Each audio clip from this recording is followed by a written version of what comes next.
Hello everyone, welcome to EdTech Reviewed.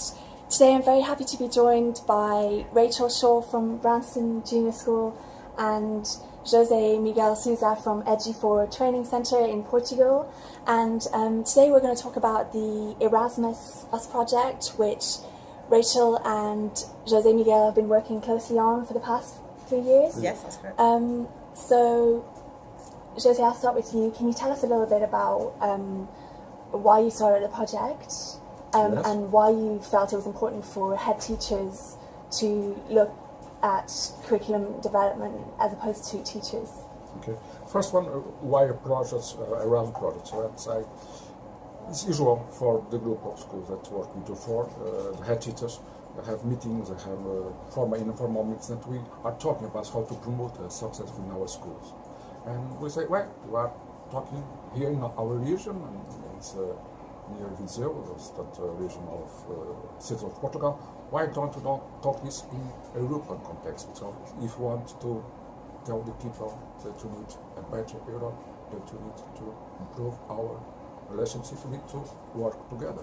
And we have the idea, with 6 Portuguese head teachers, that make an Erasmus Plus project for head teachers or for municipalities, for the people that are involved in decision making in schools.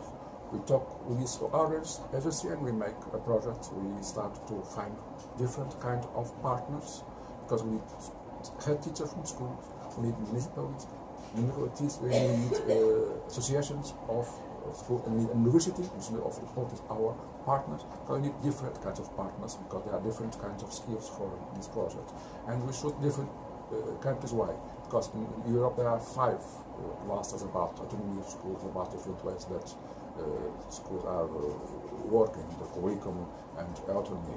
And we start with ideas. I came 4 years ago, I came here from Birmingham Communication Show, and I know Rachael in the lecture, and I said, okay, so good option, it's excellent option for our project. Yes, I did. And we start this project, and today, at that time, I only know Rachael. But after people will go by email, but today it's an excellent group, it's incredible group.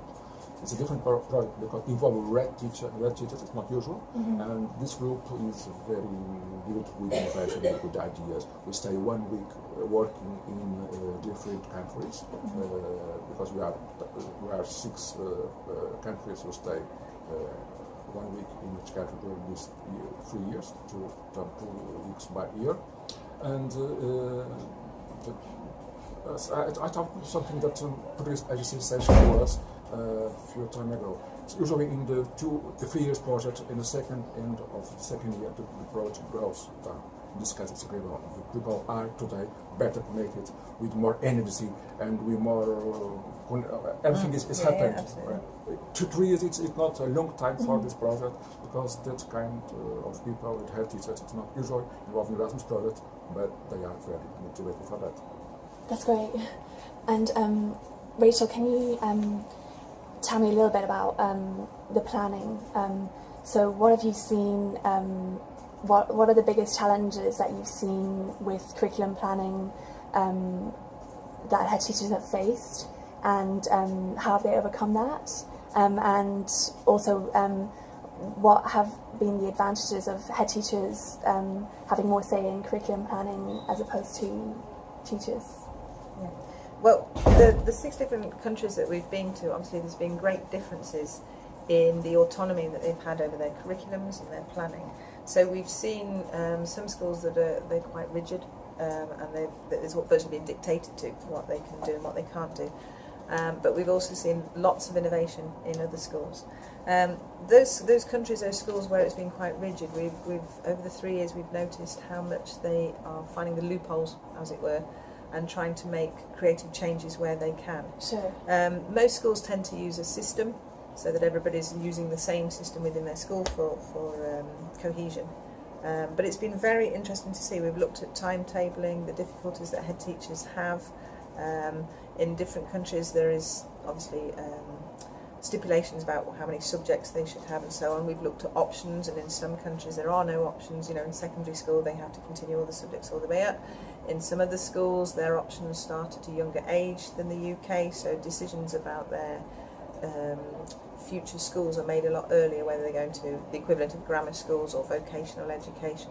So it's been really interesting to speak to the teachers as well in each school and what problems they have. Some are very similar in all the countries, lack of money, lack of time, and so on. But it's also been interesting to see the differences and the challenges that they've had. Great. And when it comes to changing one part of the curriculum, other parts will automatically change. Can you talk a little bit about how teachers can best plan all the way over to the end and any risk assessments that they have done?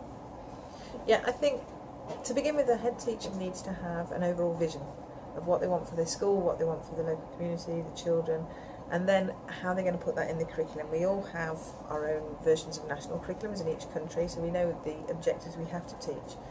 But I think the head teacher then has to be able to be brave and take the risks to be able to design their curriculum that they know will best fit the needs of their local community and their children. So we have looked at that as we've gone around how a school develops a vision. So when it comes to planning long term, if all the staff are on board with the vision, they've helped to develop that vision, it isn't just something imposed on them, then if that's the end goal, you can work collaboratively to get to that end goal as you're planning, is how I see it as a head teacher. I think the important issue here about the curriculum that if we change the component of the curriculum, like assessment, we need to change the other component like the grouping, because everything is connected. Yeah. It's not possible for the school to say, all right, we will change curriculum. We must change only one of these components. We need to change the other components of that.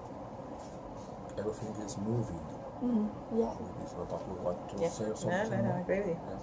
It's an important issue here that we change, we adapt, we integrate all the components of the curriculum. If we want to change one of them, it's not possible. Yeah. And what advice would you give to head teachers maybe facing challenges with Ofsted or equivalent organisations in other countries? My advice is on one, open mind. I think we have open mind, everything is happening. Because it's everything is moving. The education is not static issue. If head teachers have open mind, we need to, everything appears connected with it. I mean, I'm speaking from someone who hasn't been in that position, so I do appreciate I'm not speaking from experience. My school has remained good.